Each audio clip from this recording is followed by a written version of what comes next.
Good morning all of you students, welcome to on our YouTube channel study of science. सभी को जय श्री राम। तो आज का हमारा टॉपिक है विभिन्न प्रकार के कणों, इलेक्ट्रॉन, प्रोटॉन, न्यूट्रॉन, न्यूट्रॉन के तरंग दैर्ध्य की गणना करना। तो जितने भी ये छोटे छोटे कण है, इलेक्ट्रॉन हुआ, प्रोटॉन हुआ, न्यूट्रॉन, न्यूट्रॉन और ऐसे बहुत सारे कण है, अल्फा कण वगैरह जो भी है, उनके जो तरंग दैर्ध्य है उनकी गणना के लिए जो फॉर्मूला होगा वो फॉर्मूला आज हम प्रूफ करेंगे। उस फॉर्मूले में इन छोटे छोटे कणों का मास, वेलोसिटी, द्रव्यमान, वेग, ऐसी कुछ चीजें रखकर उनको जब हम सॉल्व करेंगे तो इनका तरंग दैर्ध्य निकल जाएगा। तो आज हम वो फॉर्मूला प्रूफ करेंगे जिससे इन सब के तरंग दैर्ध्य की गणना की जा सकती है। और बहुत ही इंपॉर्टेंट फॉर्मूला है ये। और ये क्वेश्चन भी बहुत बार बोर्ड एग्जाम में पूछा गया है, बहुत ही इंपॉर्टेंट क्वेश्चन है। तो समझ लो कि ये आपके बोर्ड एग्जाम के पॉइंट ऑफ व्यू से बहुत ही इंपॉर्टेंट क्वेश्चन है, तो इसको बहुत ही सीरियसली समझना। और बहुत ही अच्छा क्वेश्चन है, बहुत ही इजी है, हम इजी तरीके से ही समझाएंगे आपको। तो स्टार्ट करते हैं। माना m द्रव्यमान का कण v वेग से गतिमान है। कण का जो द्रव्यमान है वो है m मास, और वो कण v वेग से गतिमान है। अतः कण की गतिज ऊर्जा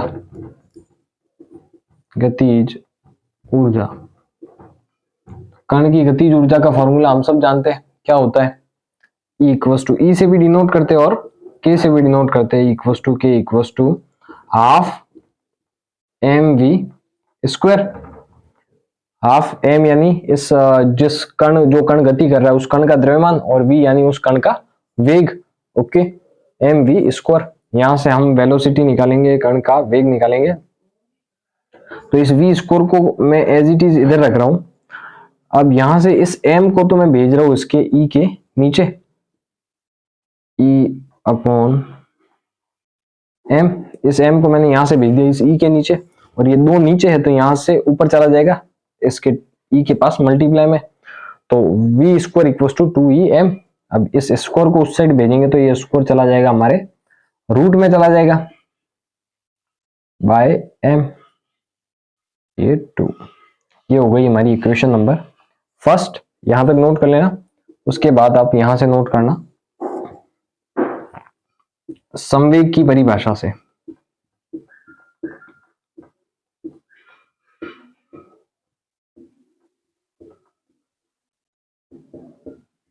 संवेग की परिभाषा से ओके। ये तो आ गई हमारी वेलोसिटी, कण का जो वेग है हमारा वो आ गया। जो गतिज ऊर्जा है कण की, गति करते हुए जो कण की गतिज ऊर्जा नहीं सॉरी वेग होगा, वेग हमारा आ गया है। ये है हमारे कण की गतिज ऊर्जा हाफ mv स्क्वायर, और ये हमारे कण का वेग, कण जिस वेग से गति कर रहा है।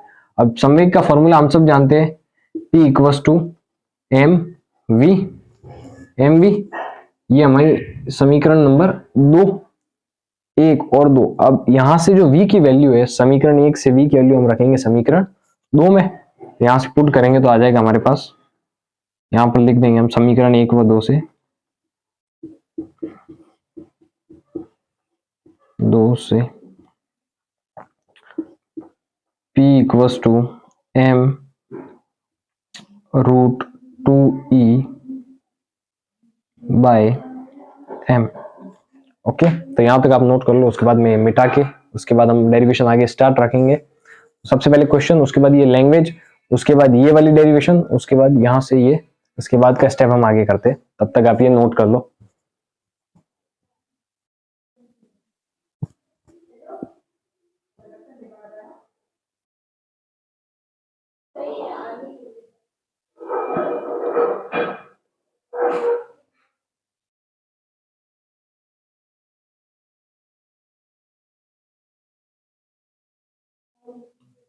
हाँ, तो लास्ट हम यहां तक आ चुके थे, अब इसके आगे बढ़ेंगे हम। अब इस m के पास 2 रूट m है और यहाँ पर 1 रूट m है, तो इससे मैं ये कैंसिल कर दूंगा। हमारे पास क्या आएगा, P equal to root 2e M,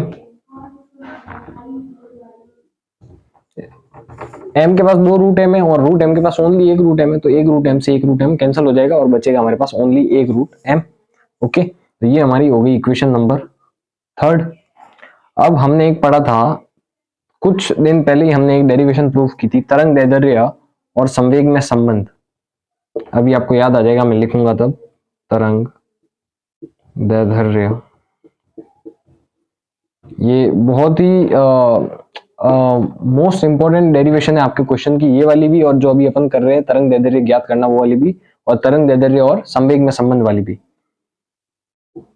ये इन दोनों के वीडियो हमारे चैनल पे, YouTube channel institute of science पे अपलोड हो रहे हैं और 11 चैप्टर के कंटिन्यूस वीडियो अपलोड हो रहे हैं, तो आप 11 चैप्टर बहुत ही अच्छे से तैयार कर सकते हो आपके 12th के लिए।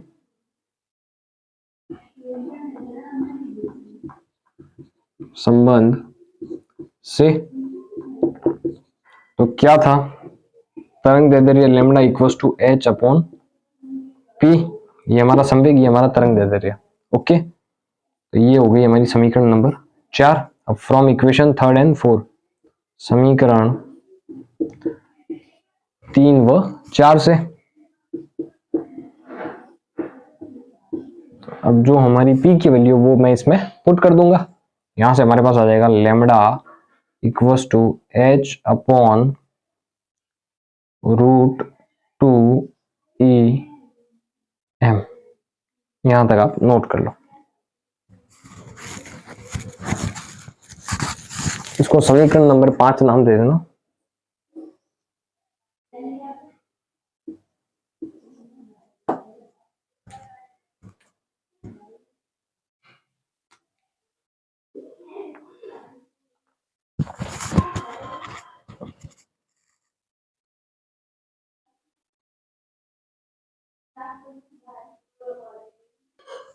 हाँ, तो हमारी जो इक्वेशन 5 आई थी, ये हमारी इक्वेशन 5 थी। ये हमारा फाइनल आंसर नहीं है, फाइनल आंसर अभी आना है। उससे पहले हम दो निष्कर्ष लिख लेंगे, दो केस, सॉरी निष्कर्ष नहीं, दो केस लिख लेंगे कि जिस कण की गतिज ऊर्जा कम होगी उस कण का तरंग दैर्ध्य अधिक होगा। हम जानते हैं कि ई जो है गतिज ऊर्जा है, गतिज ऊर्जा क्या है, इसके व्युत्क्रमानुपाती है, लैम्डा, लैम्डा क्या हमारा तरंग दैर्ध्य के व्युत्क्रमानुपाती है, और वो भी रूट के, यानी ये तो और भी कम हो गई, रूट के व्युत्क्रमानुपाती है। यानी जिस कण की गतिज ऊर्जा कम होगी, कोई भी कण है गति कर रहा है, उसकी गतिज ऊर्जा कम है तो उसका तरंग दैर्ध्य क्या होगा, अधिक होगा, और तरंग दैर्ध्य अगर कम होगा तो उसकी गतिज ऊर्जा क्या होगी, ज्यादा होगी। ओके, तो यहां से हम पता लगा सकते हैं, कहीं भी एग्जाम में क्वेश्चन पूछ ले, कहीं पे भी CUET का भी एग्जाम होता है आपके 12th के बाद, तो वहां पे भी पूछ ले कि किसी कण का गतिज ऊर्जा कम है तो उसका तरंग दैर्ध्य क्या होगा, अधिक होगा या कम होगा, तो वो अधिक होगा। यदि गतिज ऊर्जा कम है तो तरंग दैर्ध्य अधिक होगा। सेम टू सेम यहां पर भी, ये क्या है, द्रव्यमान के भी व्युत्क्रमानुपाती और वो भी अंडर रूट के, यानी जिस कण का द्रव्यमान कम होगा उसका तरंग दैर्ध्य अधिक होगा।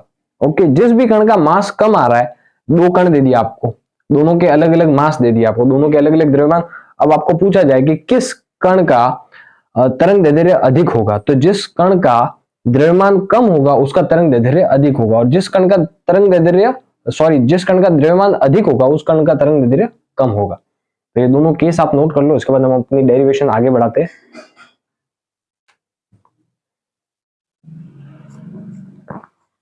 दोनों केस बहुत ही इंपॉर्टेंट है, बहुत ही माइनर क्वेश्चन पूछे जाते हैं बट बहुत ही इंपॉर्टेंट क्वेश्चंस।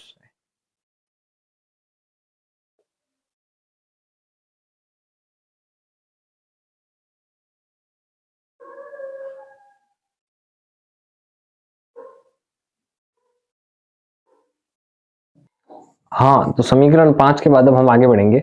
वो दोनों निष्कर्ष मैंने दोनों केस आपको इसलिए पढ़ाए क्योंकि माइनर क्वेश्चन, जब छोटे क्वेश्चन पूछे जाते हैं तो ये आपको चीजें पता होनी चाहिए कि जब गतिज ऊर्जा कम है, जब द्रव्यमान कम है तो तरंग दैर्ध्य अधिक होगा।